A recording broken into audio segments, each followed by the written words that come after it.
هەفتە بازاری کشتتوکاڵیە لە پارێزگای هەڵەبجە بۆ زیاتر پاڵپشتی جوتیارانی هەڵەبجە و شارە زوورە تا ئەمە بکەنە دەرفەتێک بەرەمە کشتتوکاڵەکانیان ڕاستەوخۆ بگەیەنە کڕیار و ساغی بکەنەوە. بە بازارکردنی بەرەمە کشتتوکاڵەکانی چەکە لە گرفتە سەرچەکانی جوتیاری کوردستان و ئەم هەفتە بازارانە هیچێکە لەو دەواازانەی کە ئەتوانێت باشترین بە بازارکردن بۆ جوتیارەکان دەسەبەر بکە و هەروەها سوود و قازانجیشی بۆ کڕیارە بێت چونکە هەم بە نرخێکی هەرزان کڕیار بەرهەمەکەی دەسەکەوێت هەم بە تازایی و هەم جوتیارەکەش کۆمەڵێ کرێ و پارەی لە کۆڵە بێتەوە کە لە ڕێگەی بە بازارکردن لە علوەوە یەتە سەر بەرهەمەکانی. ئەمساڵ بەرەمی ناوخۆیی بەراورد بە ساڵانی پێشووتر زیاتر و باشتر بووە، بەڵام کێشە و گرفتی گەورە لە بەردەم جوتیاراندا دروست بووە، ئەویش بەروبوومە کشتتوکاڵیەکان هەرزان و پارە ناکەن، ئەوە ژوای کردووە جوتیار تووشی زیان ببێتەوە.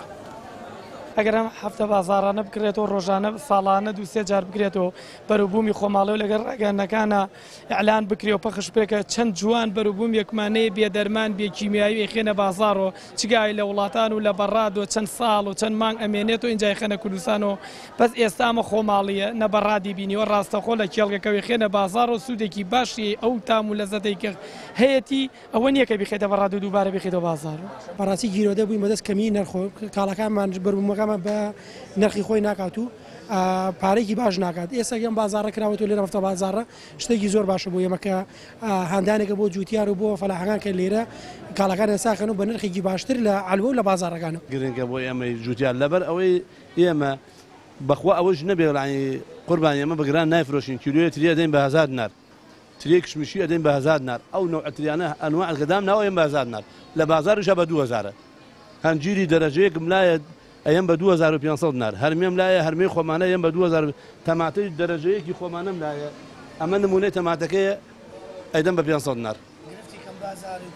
وەڵڵی قوربان گرفتان بۆ دروست بووە کەم بازاڕیە خەڵک پارەی پێ نییە ئیتر ئێمەش تۆزێ بەخوا ئێمە لە زەرەراین لە ڕاستیا وەکو فەلا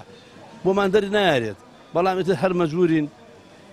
شامان داواتە بەری سوپاسی خواکەین لەسەری.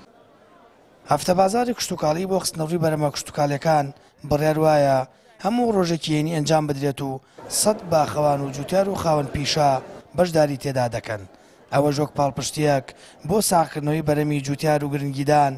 بە بەرەمی خۆماڵیە. سامان فەتاح، کەناڵی ئاسمانی پەیام، هەڵەبجە.